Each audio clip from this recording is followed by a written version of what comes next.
कार्तिक माह के कृष्ण पक्ष की त्रयोदशी तिथि के दिन समुद्र मंथन के समय भगवान धन्वंतरी अमृत कलश लेकर प्रकट हुए थे। इसलिए इस तिथि को धनतेरस या धनत्रयोदशी के नाम से जाना जाता है। भारत सरकार ने धनतेरस को राष्ट्रीय आयुर्वेद दिवस के रूप में मनाने का निर्णय लिया है। धन्वंतरी जब प्रकट हुए थे तो उनके हाथों में अमृत से भरा कलश था। भगवान धन्वंतरी चौंकी कलश लेकर प्रकट हुए थे, इसलिए ही इस अवसर पर बर्तन खरीदने की परंपरा है।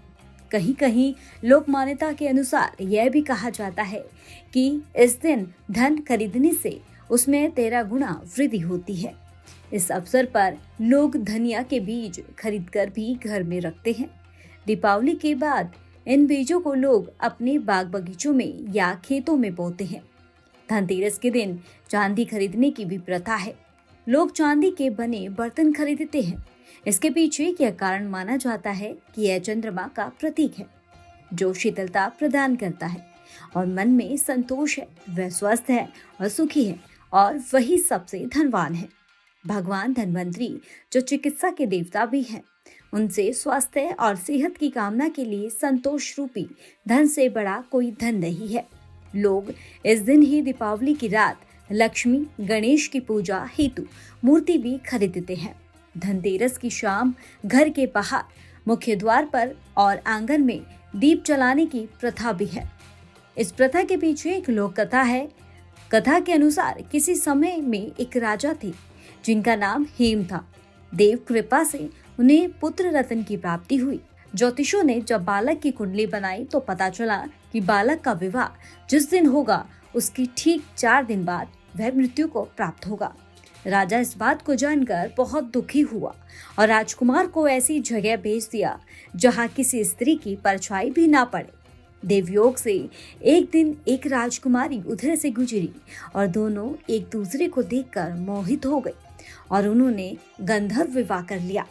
विवाह के पश्चात विधि का विधान सामने आया और विवाह के 4 दिन बाद यमदूत उस राजकुमार के प्राण लेने आ पहुंचे। जब यमदूत राजकुमार प्राण ले जा रहे थे, उस वक्त नवविवाहिता उसकी पत्नी का विलाप सुनकर उनका हृदय भी द्रवित हो उठा, परंतु विधि के अनुसार उन्हें अपना कार्य करना पड़ा। यमराज को जब यमदूत यह कह रहे थे, उसी समय उनमें से एक ने यम देवता से विनती की, हे यमराज, क्या कोई ऐसा उपाय नहीं है जिससे मनुष्य अकाल मृत्यु से मुक्त हो जाए? दूत के इस प्रकार अनुरोध करने से यम देवता बोले, हे दूत, अकाल मृत्यु तो कर्म की गति है। इससे मुक्ति का एक आसान तरीका मैं तुम्हें बताता हूँ, सो सुनो। कार्तिक कृष्ण पक्ष की त्रयोदशी रात जो प्राणी मेरे नाम से पूजन करके दीपमाला दक्षिण दिशा की ओर भेंट करता है, उसे अकाल मृत्यु का भय नहीं रहता है। यही कारण है कि लोग इस दिन से बाहर दक्षिण दिशा की ओर दीप जलाकर रखते हैं। धन्वंतरी देवताओं के चिकित्सक हैं और चिकित्सा के देवता हैं, इसलिए चिकित्सकों के लिए धनतेरस का दिन बहुत ही महत्वपूर्ण होता है। धनतेरस के दिन दीप जलाकर भगवान धन्वंतरी की पूजा करें। भगवान धन्वंतरी से स्वास्थ्य बनाए रखने हेतु प्रार्थना करें।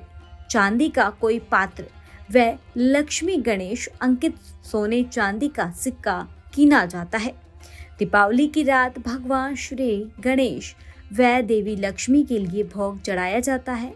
कहा जाता है कि समुद्र मंथन के समय भगवान धन्वंतरी और माँ लक्ष्मी का जन्म हुआ था। यही कारण है कि धनतेरस को भगवान धन्वंतरी और माँ लक्ष्मी की पूजा की जाती है। आशा करते हैं कि आपको ये कथा कहानी अच्छी लगी होगी। ऐसे ही वृत्त कथाओं और कहानियों के लिए हमारे YouTube चैनल हरियाणवी भजन प्रेम को सब्सक्राइब और शेयर करना ना भूलें। नमस्कार।